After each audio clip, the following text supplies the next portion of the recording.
Hai, have a good day semua. Selamat datang di acara podcast Moderasi Beragama KKN Version with Oriza Fergita Putri Jalma. Kali ini kita akan ngebahas soal generasi milenial nih, masih berkaitan dengan moderasi beragama. Istilah moderasi beragama ini mulai populer di kalangan generasi milenial, di kalangan kita khususnya. Dan langsung aja pemerintah juga pernah ngebahas nih, Pak Nadiem khususnya pernah ingin bikin kurikulum moderasi beragama demi hapus intoleran di sekolah. Nah, banyak sekali generasi muda merupakan calon pemimpin di masa akan datang sebagai generasi milenial.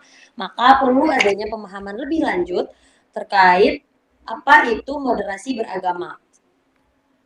Untuk menanamkan moderasi beragama ada 4 langkah khusus yang diungkapkan oleh sebuah berita yaitu Antar News 2019, yaitu langkah pertama adalah memanfaatkan media sosial dalam penyebaran nilai-nilai Islam moderat. Yang kedua, melibatkan generasi milenial dalam aktivitas positif yang real di masyarakat. Yang ketiga, perlu adanya ruang dialog generasi milenial baik dalam lingkungan madrasah, sekolah, rumah, masyarakat dalam memahami agama. Dan yang terakhir, mengoptimalkan fungsi keluarga sebagai pusat pembinaan karakter positif. Nah, ngomong-ngomong soal moderasi beragama, sebelum kita bahas lebih lanjut, kali ini aku nggak sendirian nih, kita kedatangan tamu spesial banget dari dunia bagian barat sana, kan? Ada Bang Haika. Oke, kabarnya Bang? Baik. Oriza gimana kabarnya, sehat? Alhamdulillah. Iya dong, harus. Udah lama nih kita nggak ketemu ya. Sehat benar sehat kan? Gak formalitas kan? Lagi pandemi nih, serem nih kalau tiba-tiba. Aduh, tiba-tiba. Tenang aja guys, ini kita berdua udah antigen kok, jadi aman, insya Allah aman.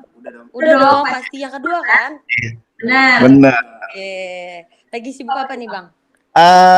Lagi sibuk menyibukkan diri, tapi karena memang terakhir ya, udah sibuk skripsi ya. Oh iya, semester akhir sama dengan kita ya. Nih Bang, kita mau ngomongin apa sih Bang emangnya? Kita katanya mau bersharing Ria tentang moderasi beragama. Mau ngomong-ngomong kan sekarang banyak nih kampanye terkait moderasi beragama. Oke. Menurut pendapat Abang apa sih moderasi beragama tuh? Oke, moderasi beragama ya. Sebelum kita membahas tentang moderasi beragama, kita ikuti dulu alurnya dari moderasi beragama. Jadi moderasi beragama ini memang dari dulu udah gencar-gencarnya, udah ada isu-isunya terkait dengan moderasi beragama. Tapi di tanggal 18 Oktober 2019, waktu itu yang jabat sebagai Kementerian Agama itu Bapak Lukman Hakim Saifuddin. Nah, itu sekaligus beliau merilis buku tentang moderasi beragama. Dan di tanggal 18 Oktober 2019 itu sebagai Hari Moderasi Beragama. Berarti bulan kemarin. Ya. Gitu. Lah, kemudian moderasi beragama. Jadi kita bahas dulu nih dalam bahasanya. Nah, moderasi itu kata sifat yang berarti moderation. Artinya apa? Artinya itu tidak berlebihan. Kata moderasi dalam bahasa Latin itu moderatio, yang artinya tidak berlebihan dan tidak kekurangan alias seimbang. Kalau kita lihat dari KBBI, Kamus Besar Bahasa Indonesia, tentang moderasi sering didefinisikan itu sebagai pengurangan kekerasan atau menghindari dari ekstremisme. Gitu. Kemudian dalam moderasi beragama ini memang di Al-Quran sudah dijelasin. Itu kalau kita nih Islam kan moderasi agama itu kan karena kita tinggal di Indonesia, yang dimana Indonesia ini majemuk ya, terus juga plural. Di Indonesia ini ada berapa agama? Aduh, berapa ya? Yang diakui sih, iya 5. Lima. Iya nggak sih, Mak? Aduh, malu nih. Terus dipertanyakan agama Anda. Iya. Di konstitusi itu yang terdaftar ada 6 yang terdaftar di konstitusi. Gitu. Itu ada 6 agama termasuk ya Islam kita agama kita gitu. Nah, maka dari itu terbentuklah dari moderasi beragama. Maka dari itu di dalam Al-Qur'an itu surat Al-Baqarah ayat 143 ada kalimat umatan wasaton. Oke. Umatan wasaton. Apa itu? Umatan wasaton. Umatan wasaton artinya umat yang tengah-tengah. Jadi di tengah-tengah nih, tidak ke kanan, tidak ke kiri. Kemudian di dalam ilmu kalam itu ada 2, yaitu tataruf tasyadudi sama tataruf tasahuli.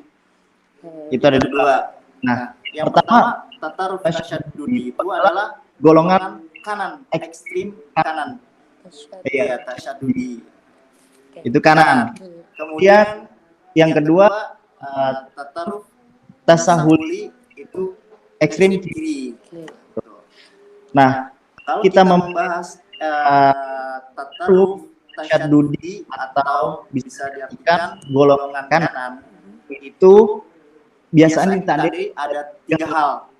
Yang pertama itu puritanisme agama. Nah, puritanisme agama itu diambil kata pure, dasarnya pure. Nah, itu mengambil ajaran murni dari Al-Quran hadis.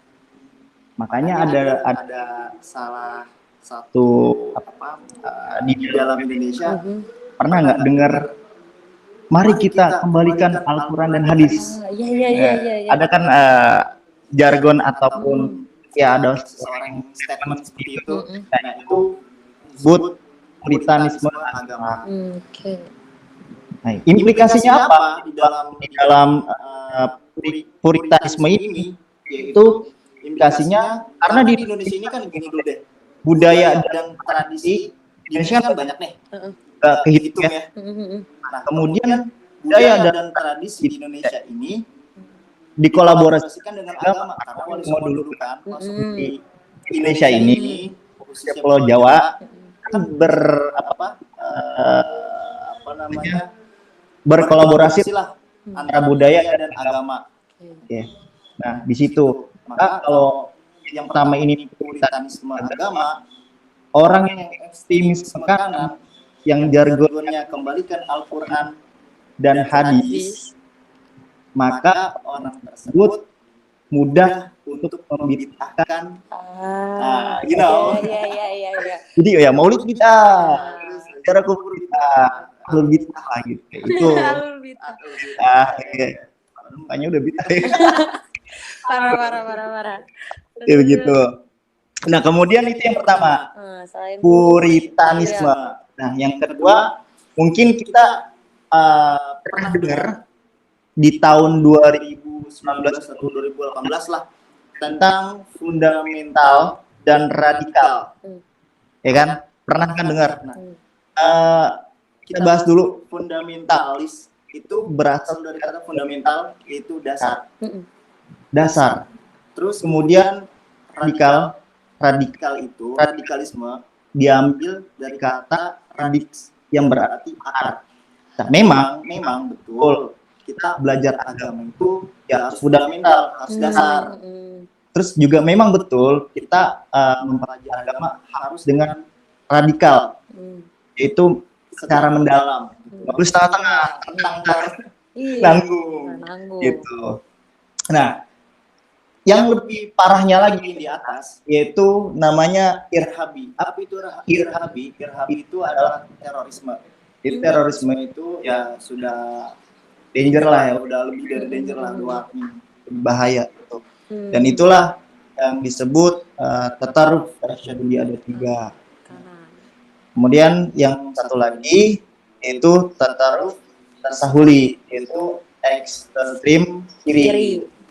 Apa itu ekstrim kiri? itu yang biasa liberal. Jadi liberal ini diambil dari kata to liberate. Itu membebaskan menyampingkan agama, tapi agama itu bukan sepelekan.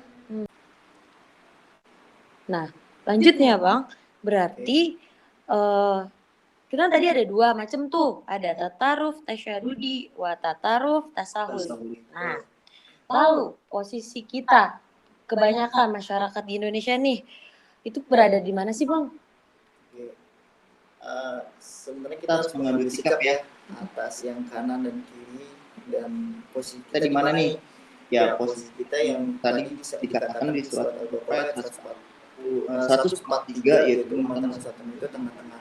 Jadi kalau tengah-tengah itu kita biar seimbang, dan tentang moderasi yang tadi kita jelaskan di awal itu tadi tidak ke kanan dan tidak ke kiri, kemudian kita harus juga moderat gitu. Jadi moderat juga menghindari sikap yang ekstrim antara kanan dan kiri begitu.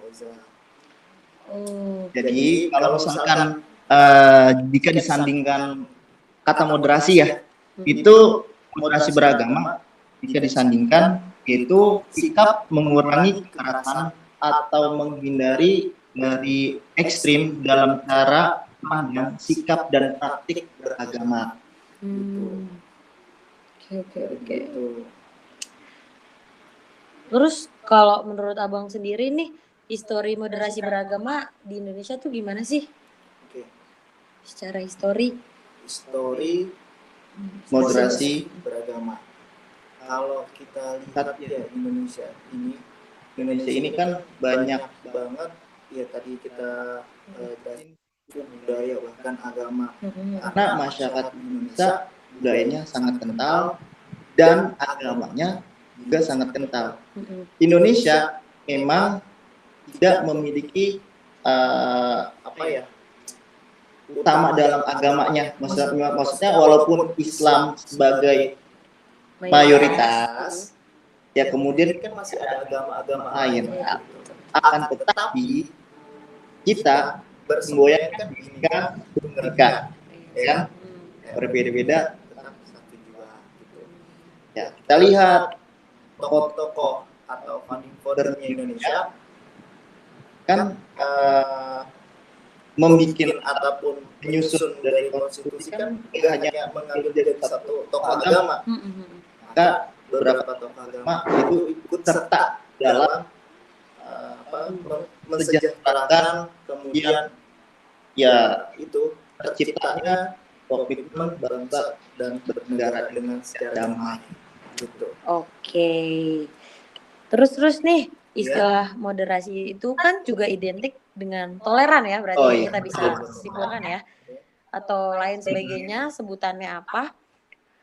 Tapi ini juga banyak nih yang dipertanyakan, sebatas mana sih kita bisa bertoleransi gitu. Sebatas mana kita harus bertoleransi. Nah, sebenarnya kita dalam bertoleransi itu yaitu dalam beragama kita harus berpegang teguh dari esensi ajaran agama kita. Itu kita berpegang teguh dari esensi ajaran kita. Nah, agama itu kan mampu menandai spiritual, moral, etika, dan kehidupan individu, bermasyarakat, berbangsa, dan bernegara. Nah, sikapnya apa? Sikap menghargai ataupun sikap bertoleran dalam perbedaan paham. Itu biasanya beragama yang moderat demi terciptanya penguatan komitmen atau ibaratnya ya komitmen dalam bernegara dan berbangsa.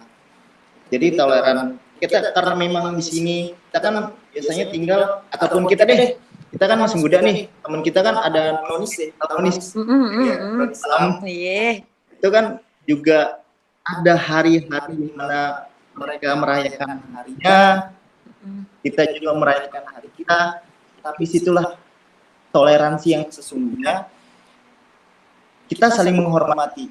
Ya, di Al-Quran kan jelas, kalian agamamu, agama kita. Jadi nggak usah lah saling bersinggungan. Cukuplah mereka agama mereka, kita ya kita. Gitu. Oke. Kita mengejek, menghina, apalagi ya cengin lah. Cengin apa? Menghina ya, membuli. Ya kurang lebih gitu lah.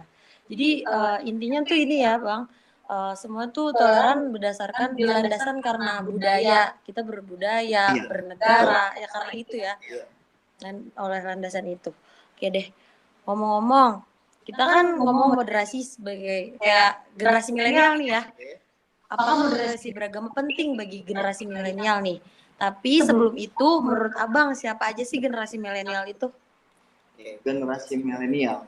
Generasi milenial itu ada generasi yang sekarang ini, yaitu generasi yang dimana kehidupannya penuh dengan sosmed. Bener kan? Oh, sehari berapa kali main sosmed? All the time, I think. Kayaknya setiap hari ya. Because karena udah kebutuhan gak sih, kita saling terconnection pakai sosmed gitu, apa-apa. Apalagi tadi kan di mention kalau langkah-langkah untuk menerapkan moderasi beragama, kita memanfaatkan media sosial. Nah, lagi pula di media sosial itu kan nggak semuanya negatif gitu. Gimana penggunanya kan? Ya tergantung kitanya sih. Gitu. Bener banget. Ya begitu. Jadi generasi milenial yang dimana hidupnya penuh dengan sosial media. Karena apalagi sekarang pandemi, kan COVID, ya semua serba digital. Jadi ya pentinglah generasi milenial itu mengetahui dari hal-hal seperti ini, gitu, edukasi seperti ini. Gunanya apa? Gunanya itu supaya paham dan mengerti arti dari moderasi beragama. Toh juga kita tinggal di Indonesia, gitu, tinggal di Indonesia. Oke. Penting sekali. Oke deh. Mengapa? Lanjut nih. Mengapa moderasi beragama? Gini. Sikap moderasi beragama seperti apa sih yang harus ada dari milenial? Sikap apa? Sebenarnya sikap yang harus ditanamkan di generasi milenial ialah biasanya kalau generasi milenial itu kan kepoan ya. Maksudnya kepoan enggak? Kalau soal ilmu kita harus kepo sih. Ya nggak sih? Betul. Jadi sebenarnya generasi milenial itu generasi kepoan. Jadi yang ditanamkan di dalam diri generasi milenial adalah suatu wawasan yang dimana sebelum kita sharing ya kita harus saring. Oke, bener. Ilmu baru nih guys, bener. Gitu. Sebelum kita sharing, kita harus saring. Oke. Begitu sebaliknya. Ketika kita mau saring ya sebelum kita sharing atau saring ataupun sebaliknya lah gitu. Oke. Terus kira-kira apa aja sih yang bisa dilakuin sama generasi milenial untuk menggaungkan moderasi beragama? Oke. Menggaungkan dari moderasi beragama. Tadi kan Oriza menyampaikan dari Pak Nadiem kan pengen dimasukkan ke dalam kurikulum. Gitu. Nah, itu saya setuju banget gitu. Karena apa ya, sebenarnya untuk menggaungkan atau mengkampanyekan dari moderasi beragama ini bukan hanya pemerintah saja, tapi kita sebagai kaum milenial itu penting. Apa caranya? Ya caranya itu bijak dalam bersosmed, itu yang pertama. Yang kedua, yaitu kita harus menghormati kepada teman yang nonis. Iya. Dan yang ketiga, kita harus itu tadi, karena kita tinggal di Indonesia, ya kita cinta tanah air. Ya apalah arti dari perpecahan kalau di dalam suatu negara ingin menyatukan. Ya ingat aja di sini dulu gitu dengan pahlawan-pahlawan itu sih. Oke. Ini ada pertanyaan mungkin jadi terakhir kali ya atau gimana? Nih, aku mau nanya nih. Ini pertanyaan dari aku aja sih. Ya. Gimana ya? kadang kan gimana sih kita memposisikan diri kita sebetulnya di tengah-tengah. Kadang nih terkait dengan moderasi beragama kan sebetulnya kita sering sekali menganggap diri kita tuh moderat, tapi orang yang radikal tuh nganggap kita tuh kayak liberal banget sih gitu. Bahkan sebaliknya gitu, orang yang liberal menganggap orang yang moderat itu ekstrim. Jadi kita tuh kayak sama-sama berusaha berada di tengah, tapi penilaian itu jadi tidak bisa objektif gitu. Jadi gini, kalau kita membicarakan agama ya, kemuliaan agama itu tidak bisa ditegakkan dengan cara merendahkan harkat martabat manusia. Semua agama itu kan mengajarkan cinta kasih Sama manusia. Iya, sesama manusia, kasih sayang. Dengan adanya agama hidup menjadi lebih tentram dan damai. Ya, itu. Jadi dalam beragama ataupun yang tadi Oza bilang radikal, liberal itu adalah ya kita sebenarnya gini lah untuk kaum milenial khususnya kita harus tahu dulu tuh bahasa ataupun kata dasarnya itu dulu deh. Ya, apalagi sekarang kan mudah banget ya zamannya sosmed, doktrinitas itu sering banget terjadi di sosmed ya kan, banyak banget yang saya lihat itu di sosmed. Nah, sebenarnya yang harus ditekankan itu dalam moderasi beragama yang tadi menjauhkan dari liberal, terus radikal, terus lebih condong ke moderat gitu. Itu harus ditanamkan dari keluarga juga sih, Zak. Oke. Jadi moderasi beragama itu yaitu merupakan perekat agama. Antar agama gitu, perekat agama. Semangat beragama dengan komitmen berbangsa dan bernegara. Kemudian 4 tanda perilaku orang moderat nih. Apa tuh, Bang? Ada 4. Apa tuh? Yang pertama, cinta tanah air. Oke, cinta tanah air. Ya, karena di dalam tanah itu ada dia, jadi cinta tanah air. bisa. Iya dong. Yeah, salah satu bisa. Tanah air ada dia. Iya. Cinta tanah air. Poinnya cinta tanah air. Oke, lanjut. Cinta. Terus yang kedua, kita harus toleransi yang tinggi. Ya, karena kalau untuk toleransi yang tinggi ya itu sangat penting banget. Bahkan di negara manapun itu suka berkonflik perang. Di Indonesia aja nih, 6 agama jarang buat perang. Ya satu agama aja kadang juga cekcok. Tapi kan namanya kita ya punya pikiran lah ya. Ya itu jadi ya bisa diredam. Terus yang ketiga itu anti kekerasan.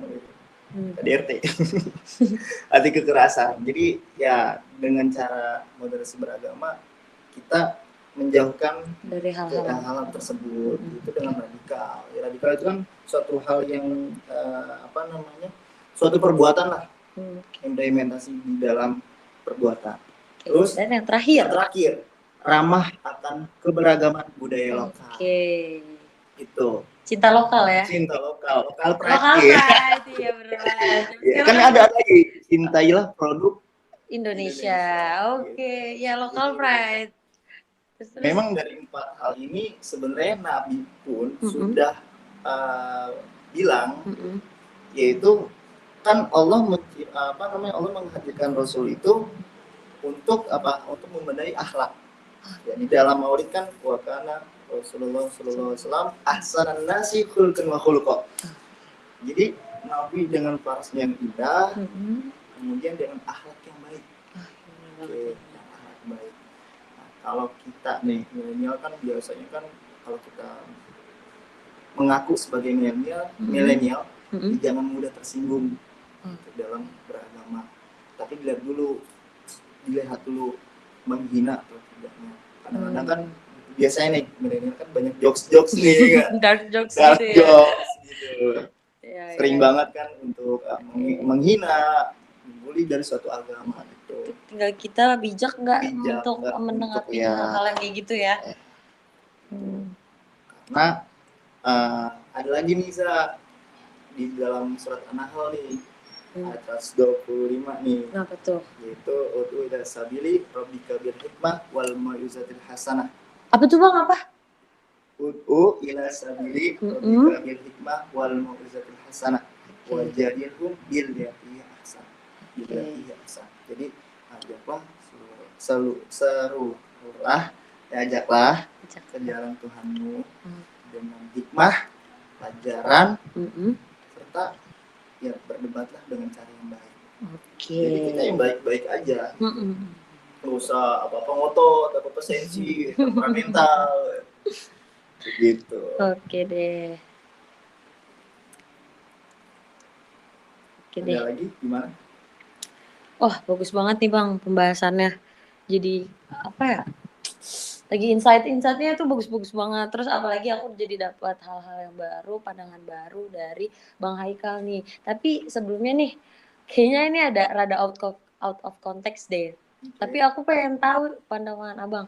Ini ngomongin moderasi beragama. Terus kalau bagi orang yang nggak beragama menanggapi hal ini gimana? Kayak kaum ateis. Apa ya bahasanya? Apa ateis kan nggak punya Tuhan? Apa agnostik? Ateis dulu deh. Ateis. Dia ya mungkin kalau misalkan ateis itu kan suatu ideologi yang tidak mempercayai adanya Tuhan. Tapi dia mempercayai adanya kemanusiaan. Ya. Itu. Jadi walaupun memang gini deh, walaupun memang agama memang sudah mengajarkan hal yang baik, dan Oza tadi bertanya terkait dengan bagaimana orang yang ateis, ya walaupun memang nggak punya Tuhan, tapi kan dia punya hati. Walaupun nggak punya hati, yang penting dalam pri kemanusiaannya diutamakan. Ya untuk hidup. Oke deh. Gitu. Yang intinya mah kita harus ini wasat atau wasatiyah, tengah-tengah. Ya, dengan cara itidal yang adil dan seimbang. Iya. Coba kalau kita nggak adil, kacau. Udah. Iya, udah dador sini dah. Begitu. Kita juga hidup di negara yang punya aturan. Iya, betul. Terus ada landasan soal kebudayaan yang tadi udah di-mention. Wah, itu udah benar-benar bikin kita ngejaga hal-hal toleransi itu sendiri gitu. Oke deh, bagus deh. Makasih ya Bang Haikal atas pembahasan yang ciamik kali ini. Terima kasih. Semoga kita di pertemuan selanjutnya atau next episode mungkin bisa ketemu lagi ngebahas topik yang menarik lagi. Tapi sebelumnya nih ada closing statement dari Bang Haikal mungkin.